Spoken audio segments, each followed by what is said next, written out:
Baik, teman-teman, selamat datang kembali. Pada kesempatan kali ini, saya akan membahas analisa saham untuk periode tanggal 9 Oktober sampai dengan 13 Oktober 2023. Kali ini saya akan bahas yang berhubungan dengan IDX non-cyclic ya, consumer non non-cyclic ya, seperti itu ya, consumer premier ya, seperti itu ya. Jadi beberapa saham yang cukup menarik, seperti kita ketahui bersama ya, akhir-akhir ini ya, sebelumnya sudah naik ya. Tren kenaikan dari harga beras ya. Karena kalau kita lihat beberapa negara ya dari pengumuman presiden ya, itu dia stop untuk ekspor beras ya. Jadi harga beras itu mulai merambat naik. Tapi katanya Presiden Jokowi sih harga beras kita masih lebih murah ya kalau dibandingkan dengan Singapura dan Malaysia. Katanya seperti itu ya.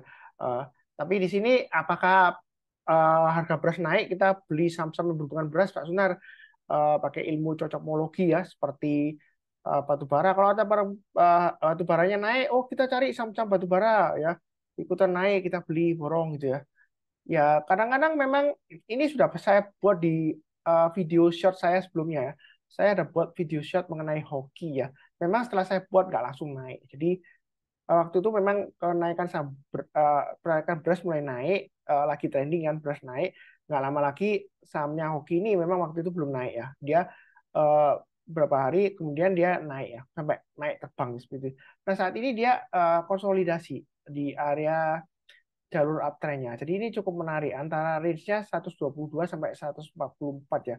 Eh, Nah posisi sekarang kan kurang lebih di tengah-tengahnya. Kalau mau langsung buy boleh atau tunggu lagi buy minus sekitar area 122-an ya. 120 sampai dengan 124 lah mungkin seperti itu ya. Kalau dia turun koreksi jangan langsung buy. Tunggu rebound mantul ke atas kita berusaha buy. Nah di sini target price terdekat 144, kemudian berikutnya 154 dan 165. Nah, untuk hoki ini masih potensial untuk naik lagi nggak, Pak Sunar? Ya kita lihat aja. Memang yang terakhir dalam 3 bulan terakhir ini ya dia naik candlenya hijau terus. Ini masih ada potensial. Nah, kalau berkaca dari sebelumnya di sini, ya nggak pasti terulang kembali ya. Cuma sebelumnya dia dari bawah dia mampu naik sampai di sini ini bisa sampai 250. Harga sekarang itu masih 134-an ya seperti itu, ya. Jadi potensial cuannya masih ada. Kalau dia naik kita tambah tambah lagi tak risk apa aja ya. Naik ke atas 144 tambah lagi, naik ke atas 154 tambah lagi, naik ke atas 165 itu menarik ya. Jadi kalau naik ke atas 165 kita jangan buru-buru take profit karena kenaikannya masih bisa naik sampai dengan ini ya, kurang lebih areanya 250-an ya seperti itu ya.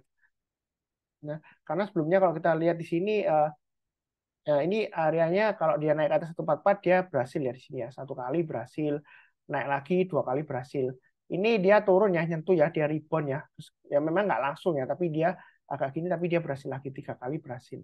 Jadi dari bawah ke atas jika dia berhasil bertahan di atasnya 144 maka dia ada potensial untuk ke 250 paling tidak. Memang nggak langsung ya seperti itu. Jadi agak panjang. Mungkin dalam perjalanannya dia sempat merah lagi ya. Seperti ini dia rebound lagi turun lagi pokoknya kalau dia naik dan bertahan di atas 144 itu kesempatan untuk buy lagi ya seperti itu ya.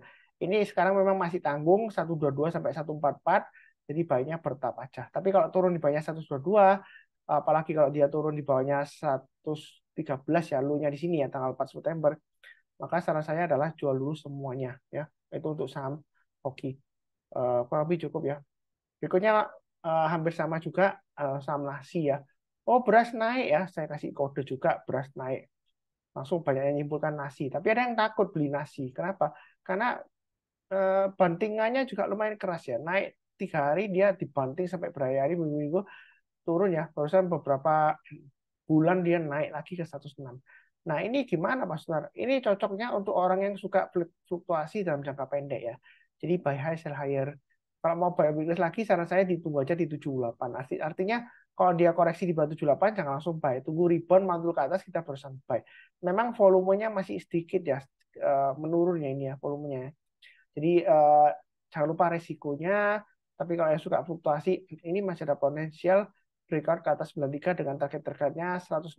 Kemudian setelah 106 maka dia akan menguji swing high-nya di 120. Ini sebelumnya di 126 ya seperti itu ya. Jadi untuk nasi ini masih cukup menarik ya. Apalagi kalau pakai ilmu cocokmologi ya, dicocok-cocokkan dengan kondisi harga beras naik seperti itu ya. Ya mungkin aja sampai ke sana. Kalau Ada yang goreng-goreng dengan alasan beras naik. Tapi saya nggak tahu fundamentalnya seperti apa. Saya nggak cek fundamentalnya nasi ya. Saya nggak paham juga. Eh, nggak tahu dia beneran distribusi beras atau enggak ya. Kelihatannya iya ya, nasi ini. Seingat saya iya, dia termasuk distribusi beras juga kalau salah ya. Produsen atau distribusi saya nggak tahu ya. Saya terus terang aja nggak seberapa kenal. Kalau nggak salah dia termasuk juga. Tapi cukup ya. Nah, berikutnya ini untuk saham Mayora. Dia naik tinggi, kemudian dia koreksi Pak Sunar. Ini saya yang tepat buy atau enggak? Sebenarnya ya, ini bukan karena sudah naik tinggi itu saya bahas. Enggak. Ini area buy weakness sebelumnya sudah pernah saya gambarkan. Ini kotak yang saya kotak ini ya. Jadi saya perpanjang aja. 2570 kalau dia dari bawah ke atas ditembus ke atas ya.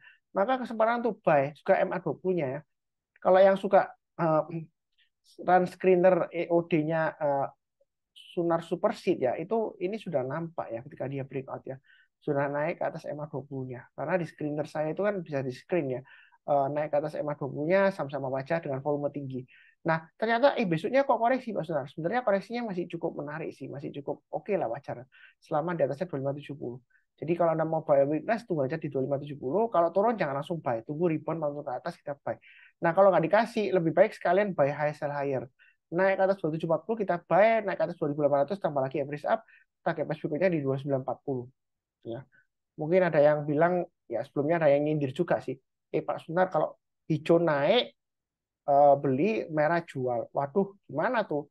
Sebenarnya dia salah paham ya. Jadi dia nggak nonton dari awal sampai akhir. Kadang-kadang tunggu naik ya, tunggu ke atas itu untuk konfirmasi ya.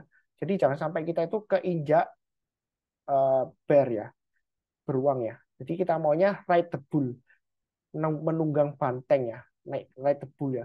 Kalau bullish kan istilahnya bull banteng ya. Jadi naiki banteng, jangan sampai kita kalau turun-turun itu keinjak beruang ya. Jadi kena pisau pisau jatuh lah istilahnya seperti itu ya. Jadi agak ke atas ya. Nah, seperti itu. Jadi nggak terlalu atas banget kalau saya nyarankan, oh tunggu aja nanti kalau beli Mayora tunggu ke 4000. Nah, itu sesat, terlalu jauh ya. Ini nah, tunggu sekalian breakout ke atas, buy high sell higher. Jadi kalau dia naik ke atasnya ini hanya 2740 maka kita boleh tambah lagi atau average up atau belum punya kalau mau buy naik ke atas 2800 tambah lagi. Mungkin ada yang takut, Pak Sunar, ini di sini kan ada ekor panjang ke atas ya. Nah, saran saya, ya kan saya selalu menyarankan ya, kalau Anda trading di saham, jangan terlalu kaku ya. Jika sebelumnya di sini dia gagal, 1, 2, 3, ini 4 kali gagal, bukan berarti ini naik ke atas 2740 pasti gagal lagi ke bawah, belum tentu ya, tapi belum tentu berhasil juga ya. Yang penting adalah setelah Anda beli, kalau dia breakout ya kita tambah lagi average up ya, seperti itu. Perkara nanti tiba-tiba dihajar bandar dalam tanda petik ya, itu bukan salah kita. Yang penting kita pasang play stopnya atau stop lossnya, ya, seperti itu ya. Jadi jangan menyalahkan market juga, bukan salahnya market karena harga di pasar saham kita nggak bisa atur. Kalau Anda takut ketinggalan, ketinggian, kapan bisa profit banyak di saham yang naik Anda takut, ya buru-buru jual, nggak berani tambah lagi. Karena pengalaman sebelumnya tambah lagi, ternyata kena hajar ini Pak Sunar ekor panjang ke atas, ya seperti itu ya. Jadi jangan sampai analisa technical resistance itu menjadikan tembok. Mau naik lagi ke atas, mau profit lagi nggak bisa. Takut ya seperti itu ya. Buru-buru jual. Yang lebih cukup. Berikutnya INDF ini ekor panjang ke atas juga. Sebenarnya INDF ini selama dia bertahan di atas 6.800 dia cukup menarik ya. Kalau area buy weakness ini sudah saya gambarkan tebelkan sebelumnya ya 6.600 atau 6.300. Jadi kalau turun di bawah 6.600 jangan langsung buy, tunggu rebound mantul ke atas. Ini lumayan bagus ya, walaupun ekor panjang ke atas. Kita jangan terlalu kaku juga. Ekor panjang ke atas itu belum tentu reversal atau pembalikan arah ke bawah lagi enggak ya. Buktinya dia higher high lagi. Ya memang fluktuasinya tinggi. Ya. Jadi kita belinya naik ke atas 6.900 kita buy, naik ke atas 7.075 tambah lagi average up. Pasang stop loss-nya di 6.800 dan 6.600 atau di swing low-nya di sini 6575. Ya. Jadi target price terdekatnya 7.075, 7.300 dan 7.445. Itu untuk INDF. Lebih cukup ya. Berikutnya ICBP, kalau beli salah satu aja ya, INDF atau ICBP, jangan dua-duanya, karena masih dalam satu grup ya. INDF itu holding company-nya, INDF-nya. Jadi kalau mau buy weakness untuk ICBP, ini sudah saya gambarkan sebelumnya di 10.625 atau 11.125. Jadi jangan salah paham, jangan berpikiran, loh Pak Sunar sudah naik kok dibahas ya. Saya sering kali ditanyain gitu ya, atau disindir juga di komentar ya. Wah, sudah naik kok dibahas gitu ya. Coba bahas yang belum naik. Padahal ada ya. Ada. Sebelumnya videonya kalau Anda lihat playlistnya itu ada yang beberapa yang bottom fishing ya, masih downtrend, kemudian sudah mulai naik ya seperti itu ya. Jadi ini sebelumnya sudah saya gambarkan area buy weakness, sudah saya kotain 11.125, kemudian 10.625. Saya punya kebiasaan saya nggak rubah-rubah garis-garisnya ini ya. Tetap saya eh, tetap ya. Jadi ibaratnya trading range itu seperti lantai bangunan ya.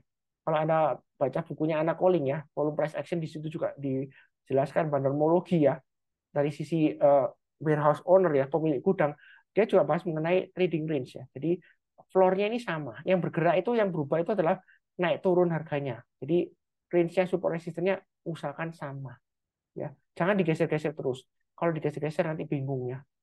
Nanti pasti ada bingung. Lupa sebentar garisnya 11.625 kok kalau digeser lagi ya. Seperti itu ya. Jadi kalau pasang trailing stop-nya itu Anda pasangnya 2 atau 3 titik di bawahnya. Atau kalau mau buy breakout ya 1 atau 2 3 sampai 2 atau 3 titik ya di atasnya. Jadi kalau dia breakout kita tambah lagi atau average up, atau yang belum punya kalau mau buy high sell higher boleh. Pakai price berikutnya untuk ICBP 12.000 dan 12.500. Kalau misalnya takut ya tunggu aja buy weakness di 11.125 atau 10.625. Artinya buy weakness itu kalau turun jangan langsung buy. Turun langsung buy itu namanya tangkap pisau jatuh. Tunggu rebound mantul ke atas. Ya, tunggu hijau. Tapi bukan berarti kasih makan bandar ya. Enggak ya, kita ride the bull. Kurang lebih seperti itu. Cukup. Berikutnya Clio. Clio ini kelihatannya sideways, tapi menurut saya Clio ini masih cukup menarik ya. Selama dia bertahan di atasnya 615. Jadi Anda kalau mau buy weakness tunggu di area 615 saja. Artinya kalau turun atau mendekati 615 seperti ini ya turun, kemudian dia rebound mantul ke atas, misalnya kesempatan untuk buy. Memang trading range-nya dia lumayan lebar, 615 sampai 695. Mau buy sekarang sebenarnya sih lumayan menarik juga. Stop loss-nya 615 atau 580 maksimum ya. Target price dekatnya 695 dan 750. Jadi ini masih menarik juga. Koreksi tapi di sideways-nya di jalur uptrend-nya masih cukup menarik untuk Clio ya. Kurang lebih cukup. ULTC berikutnya. Ini ULTC lumayan menarik. Dia higher low walaupun dia nggak higher high yang terakhir tapi dia higher close. Nah, di sini kalau dia berhasil naik ke atas 1725 untuk ULTC, dia bisa lanjut terus sampai 2000 ya.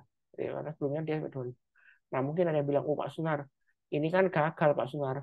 Ini juga gagal." Ya, saya ulang lagi ya. Mungkin maaf aja jangan bosan-bosannya. Kok diulang-ulang karena seringkali eh, ditanya terus ya. Kalau sebelumnya dia gagal, belum tentu kali ini dia gagal lagi kalau dia breakout ke atas 1725. Yang penting adalah pasang trailing stop-nya dan stop loss-nya. Ya, ini trailing stop-nya dan stop loss-nya. Ya, kurang lebih seperti itulah ya. Ini kalau dia naik lagi ke atasnya dari swing hanya hari Kamis tanggal 5 Oktober 2023 di atasnya 1765, mau tambah lagi atau average up silakan ya. Target price di 2000. Kenapa nggak langsung buy, langsung hajar semuanya Pak Sunar? All in katanya gitu ya. All in, ngapain tunggu average up? Kalau average up nanti rugi. Rugi Pak Sunar ketinggalan. Karena ini kalau kita lihat ya, memang MA20-nya melandai, tapi dia masih di jalur downtrend-nya dan dia masih belum di atasnya ya. Jadi belum close di atasnya 1725. 1725 ini sudah saya gambarkan dari lama ya. Kalau kita mundur ke belakang, ini formasi besar ya. Yang ikuti saya harusnya sebelumnya ya, ketika Juni ya, dia breakout ke atas 1725, kesempatan untuk buy. Ya, di sini juga sama. Naik ke atas 1725, kesempatan buy. Perkara dia nanti turun ya, pokoknya kita sudah pasang trade stop-nya atau stop loss-nya. Ya, kalau lebih cukup ya. Berikutnya gudang garam. Emiten rokok. Ada yang bilang, wah nggak enak Pak Sunar, itu industri yang padat tenaga kerja, tuntutan upah naik terus, kemudian dipajaki ya, pajak cukai dia kok tinggi, terus kemudian kan eh, kalau kita bicara mengenai cukai rokok ya, sebenarnya kalau cukai rokok itu naik nggak masalah, tapi banyaknya cukai ilegal itu loh yang masalah ya, mempengaruhi yang nggak ilegal ya, seperti gudang garam kan nggak mungkin ilegal ya cukainya ya, dia pasti pita cukainya resmi bayar ya. Nah di sini kalau kita lihat ini sebelumnya area sideways-nya ya, supportnya 24 ribuan kurang lebih sampai 27.400-an ya seperti itu. Jadi di sini selama dia masih bertahan di atasnya 24.000 eh, aduh, masih bertahan di atasnya 24.000 untuk ini ya, untuk gudang garam. Ini masih ada potensial untuk breakout ke atas 25.750 dengan targetnya di 27.400-an sampai dengan 29.800. Jadi untuk gudang garam ini masih melandai, ya boleh dikatakan akumulasi bandar lah kalau mau istilah kerennya gitu ya. tahu dari mana itu Pak Suntar akumulasi. Ya kalau ketika dia turun-turun, ini dia berusaha naik, dia harganya dijagain lah, diganjal lah seperti itu misalnya. Jadi bertahan di atas 24.000 ya. Apakah ini lancar ke atas? Ya nggak ada yang tahu pasti. Yang pasti ini menarik, MA20-nya mengarah ke atas, harganya di atas MA20-nya, eh, ya kurang lebih sih seperti itu ya. Jadi ini sudah 1, 2, 3, 4, 5, 6, 7, 8. Jangan lupa untuk nonton video yang lainnya ya. Linknya atau podcast linknya itu ya ada di video deskripsi di bawah ini. Jadi seperti biasanya saya doakan selalu semuanya selalu sehat, damai, dan sejahtera selalu. Amin. Terima kasih banyak. Cukup sekian. Eh, Tetap semangat.